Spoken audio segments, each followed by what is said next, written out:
Welcome to Mental Health Monday. My name is Mick Coyle. Coming up on the programme this week. Children identify so much more when you say to them, no, I've had that feeling before. They'll open up even more. And so these books are basically the conversation starter to get children to open up. They've gone through the pandemic. They've got the pressures of social media that are coming from a ridiculously young age. How on earth do we get them? And that's why I've started at such a young age. How do we get them to understand their feelings by the time they're 2 or 3 or 4 years old? Because we need that in order for them to be able to talk about what they're feeling, because they're going to be exposed to some of this stuff at 4, 5, 6 years old. No family or child should ever have to go through this ever again. And therefore I need to be a woman on an absolute mission to create a legacy for my sister, but also make sure that the next generation of children understand how to talk about their feelings.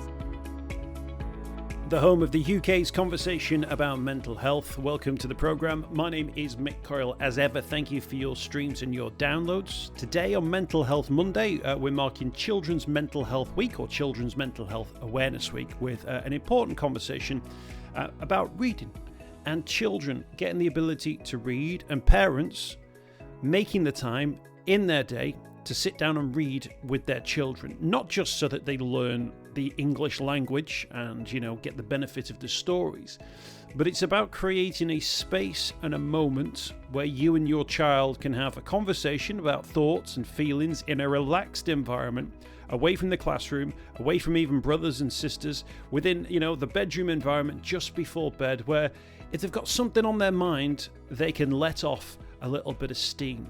Now, there's some stats around this one. 52% of parents say that books are a great way of using a character or using a plot to talk about feelings, with 50% of parents saying actually characters in books are a great way of talking about a thought, a feeling. How do you think they feel when they did that? Would you be able to do that? Why not? Has something like that ever happened to you? How did you feel at the time? Those sorts of conversations, which are safe because they're within that safe environment between a parent and a child, that the child feels like they can talk because they've been given permission to by a story, either written in a book or that's being told by a parent. And it's just a really great way to end the day for all those young children to head off to sleep without a care in the world. And ultimately, I think as parents, that's what we want to achieve, so our children can get that great night's sleep. And hey, don't we know, if your children get a good night's sleep, the next day is always so much easier. Now, Esther Marshall is our guest. She is a children's author, and she's been doing some fantastic work in this space with the Sophie Says books.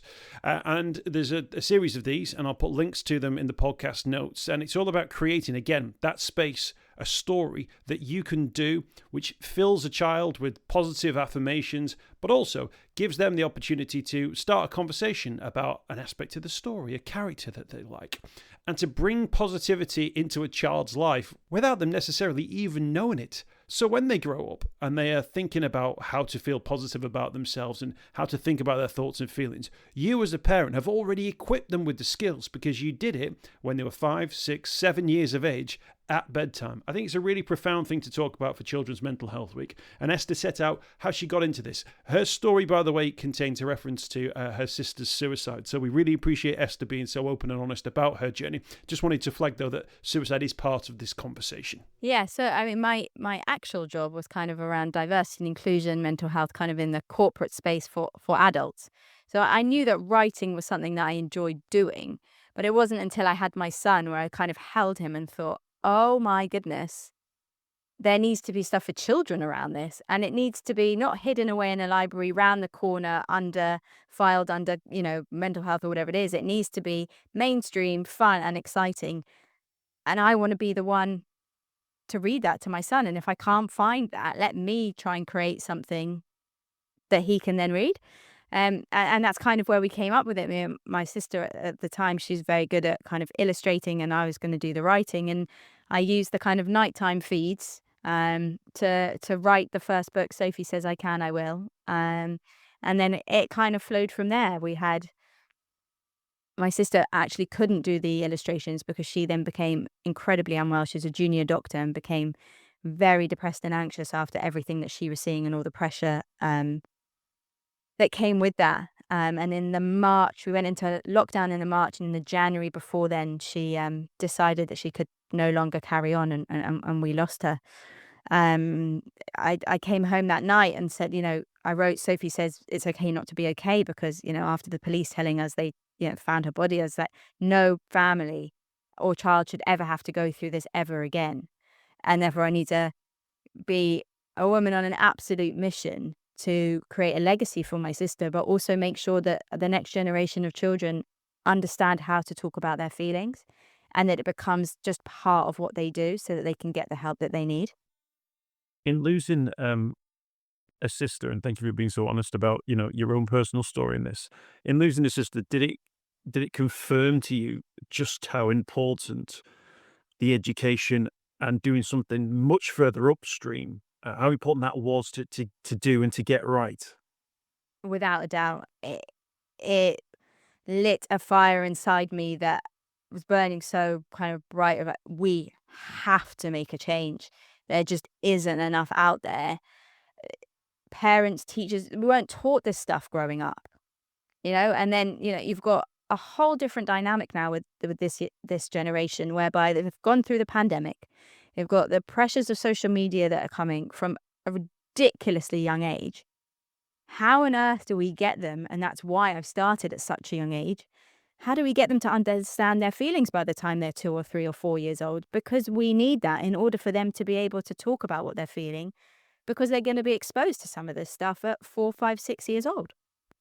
The survey stats around this are really interesting. 52% of parents use books to talk about feelings. 50% said that, characters in books can help them sort of share those stories. Hmm. I wonder as to whether or not parents who don't read to their children are actually really missing out on something. And that something is a creation of a very special, intimate place where you can share with a child thoughts and ideas, and they, because it's all part of the story, part of the book, can respond to it. That safe space can open up a conversation to anything beyond the book as well as what's in that book. And that might involve their own difficult feelings about maybe when they've gone through a difficult time, like this character in the book, or how do you think this character in the book's feeling right now? Have you ever felt like that? That opportunity to have that conversation is missed, and it's missed 100% by parents who don't engage with their child in that, or who think that by giving them an iPad before bedtime and letting them take care of themselves is a suitable option. It's a very special time, isn't it? And they're only young once. Yep. 100%. You literally have said everything that I wholeheartedly believe in. I do it with my kids as well. There cannot be a time where you don't have that space with them. It is so important. It fosters this bond between the two of you. It creates this trust, and they are calm at that point. The day is so busy anyway, and they get to this place where suddenly they kind of, without them realizing, they're going through all the emotions that they've had in the day. And if they do then, say, actually, this happened at school and I was really sad about it or whatever, you're there and you can capture that in that moment rather than letting it fester for weeks and weeks and weeks before it turns into something way worse than it needed to be. And you can capture that. And even if they can't articulate it, if they're young or regardless, they can't articulate it, you can read these books and they can say, actually, I feel like Jamie's feeling. They don't have to necessarily have the words. And then you can also become way more human to them and say, I felt like that once. This happened to me. And they don't look at you as this like perfect human being. And I think so many of us growing up used to think, oh, we have to look as if everything's rosy. But actually, children identify so much more when you say to them, no, I've had that feeling before. They'll open up even more. And so these books are basically the conversation starter to get children to open up. We've then created the feeling and affirmation cards that come with that, because parents say to us, these books are great, they've opened up the conversation, but now because I wasn't taught this, I don't know how to continue the conversation. Great. So we've had teachers and educational psychologists help us create these, that they have the same colors from the books, the same characters from the books. So all children really need to do is, we've had tons of parents say they do this before bedtime. They lay them out on the bed and they say, how are you feeling? All they have to do is point. And it builds up this vocabulary for them to be able to talk about their feelings, which means that parents can then either kind of help them in that moment that is bedtime, or if it's a bigger problem, get them the help that they need. I like the idea as well that by doing that, you create that routine and a lot 95% of parenting is routine, isn't it? Let's be absolutely honest, but you create that routine. And in doing so, not waiting until there's a crisis point and then trying to throw your child into this world of mental health and well-being, but actually just to have that as a normal part of bedtime. Yep. It allows you, doesn't it, as parents, to almost like judge maybe expressions or emotions that the child is showing and say, well, actually, their behavior has been a little bit X at the moment. And actually, when I sat down with them, they tended to lean towards Y or Z. I think making the time for that presumably has a huge impact down the line that you can then foresee maybe some of the issues or start to see, hey, I notice you've pressed on, X, Y, or Z here. Why is it that you're feeling like that at the moment? Or and I think that's huge, isn't it? That Uh, it gives them permission and the language and the space to be able to have that conversation. Without a doubt. And if you don't have that conversation, you don't know. So if they've been saying they were sad and you nipped it in the bud, and then they then say, today, actually, I felt happy because this happened, that's fine. But if you actually get they're sad and it's been weeks and weeks and weeks and weeks, you'll know because they've been having that conversation with you, or they've been pointing at the feeling card that says sad. And that's the one, you've got affirmation cards they can put in their school bag so you can help them to build their resilience. Yeah, there's all these different things that you can do around it. We've got videos around different kind of breathing techniques that you can help because we just find so many parents and teachers say, we just have no idea where to start. And that's literally my entire mission of let's get every single child talking about this. Let's create that bond even better, right? There's so like you're saying, so many children on screens, etc. Their bond is kind of being pulled away. Let's get that back. Yes, some people might think that's old school, but then you know how your child's feeling, and who doesn't want to know how their child's feeling, and who doesn't want to help. For parents and the sort of the teachers and people who come with feedback for the Sophie Says series, are there particular issues that they're finding it works particularly well for? Is there a type of maybe behavior or, an experience that children are having which has been maybe quite difficult to get into, and yet by using the process, that's something which has maybe opened up a conversation? Yeah, the main thing that people say is there's an interactive element. So you've got Sophie and all of her friends, Jordan, Jamie, Priya, and Drew, but then you've got Bunny. And I put Bunny in to kind of make this really fun and proactive. So sometimes mental health can be, oh, do we touch this, whatever. It's proactive, it's completely fun. There's nothing scary in any of the book. And Bunny hides on each of the pages. And the children love when I go in to do the author readings at schools, they love trying to find the bunny. And because of that, all the repetition and the rhyme keeps going in. The parents and teachers say, we can read this book to them 10, 12 times a night sometimes because all they want to do is find the bunny. And therefore, if you've got I can, I will, you've got it's okay not to be okay, you've got be proud of who you are, consistently, subliminally kind of going through their brains, you're building them up. I mean, that's what I do when I try and look for a title. I say, Sophie Says, making life's most important lessons fun to learn. What is it that I wish I would have known when I was younger that would have helped me through my teens, 20s, and 30s to become a more confident and resilient person? And that's how I get the title. And that's what we're doing. And that is the main feedback that comes of so many of the children when they're feeling like this, then repeat it. They say, I can, I will, even if it's something as simple as I need to do up my shoelace, but I can't. It's okay not to be okay. It's okay to cry. It's okay to talk about my feelings. And then they identify with the characters. It just opens up the conversation. Is there an example? Do you have an example, Esther, that you can give us of a story or a sentence, a line from your own childhood? A book that you read, sometimes it's a film that you might see, but like those things that stayed with you that made you think, actually, this is the sort of stuff that kids remember. This is the sort of stuff that stays with you and allows you to become a 20 or a 30-year-old and use the skill set that you picked up when you were 8, 9, 10 years of age to progress through a problem that you've got. So I don't think we had those kind of books growing up. I remember very much having story time with my parents, but I remember, now they bring them over to my kids, say, oh, we used to read this to you when you were young. I'm like, well, what is that? And that's exactly the same. The thing I do remember is reading the Alex Rider books.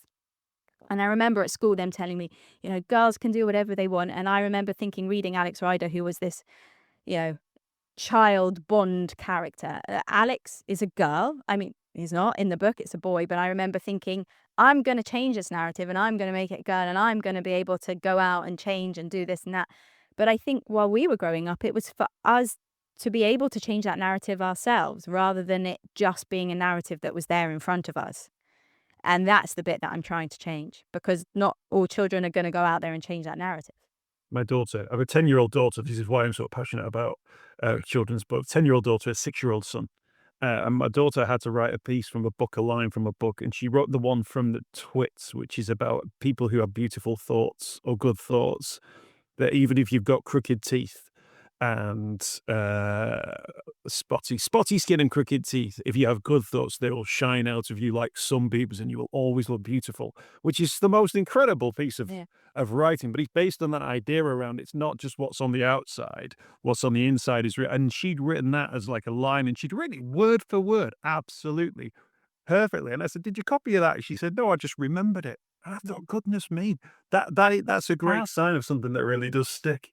That's the power. It's the same. It's the same kind of message around be proud of who you are. It's like be proud of the outside and in the inside. And when I go to these author readings and the children know the words of the books and they're reading it back to you, I imagine, I mean, I am no Taylor Swift or anything like that, but you know, when that crowd sings back the lyrics, it fills you with such joy of like the stuff that I've been writing, you know, here, there, or everywhere is actually going into these children. They are really taking it on board and they know this stuff off by heart. And this is going to become the kind of soundtrack, if you will, to their childhood that will hopefully take them through into a more resilient adulthood. Yeah, and of course creates those great moments. And it's also good for you as a parent to have that time with a child. It helps you decompress, doesn't it, at the end of the day? So it's really special. Where can people find more about the Sophie Says? Often there's a big bad bookshop online that everyone can go to, but I'm sure plenty of independent retailers will also have the Sophie Says. Exactly. There is that one as well. But we do most of the stuff through www.sophiesayesofficial for that exact reason, because there are over 400,000 children in the UK that don't have a single book at home. And for me, especially from a diversity inclusion point of view, it shouldn't matter who you are. You should be having books at home. You should be having these kind of books at home. So for every book that we sell kind of on our website, rather than through other channels that you said and through kind of independent bookstores, we then donate another book to a child at home that doesn't have a book. So we've been able to do around 25 to 30,000 already through our charity partners. So yeah, www.sophiesayesofficial.com. You can follow us at Sophie Says Official or me at Esther Marshall on Instagram, where you can find out more about new books that are coming out, new resources, our school programs, and everything that we're doing. Yeah, come chat with us. Come and tell me how you found the books and everything, because that's the best part of doing this and hearing everything. Brilliant. And we'll get those links up there. Esther, thank you so much for your time. Really appreciate it. Thanks for speaking to us, and enjoy the rest of your day. Thank you so much for having me. I really appreciate your time. Thank you. I hope you've enjoyed this week's podcast. Thanks for checking out Mental Health Monday. My name is Mick Coyle. You can find me on Twitter at Mr. Mick Coyle. You can also find me, Mick Coyle, on Facebook as well. Don't forget, if you want to speak to somebody about your mental health, you can do so. The Samaritans, free to call on 116 123. You can find mental health services where you are. Just look for the Hub of Hope. Type in your postcode. It'll find those mental health services close to you. And for support in a crisis, you can text SHOUT to 85258. That's if you're experiencing a personal crisis, you're unable to cope and need support. Shout to 85258. That's a text line. Do get involved in those services. In an absolute emergency, always remember the number to call is 999. Thanks for downloading the podcast this week. We'll be back next week with more Mental Health Monday.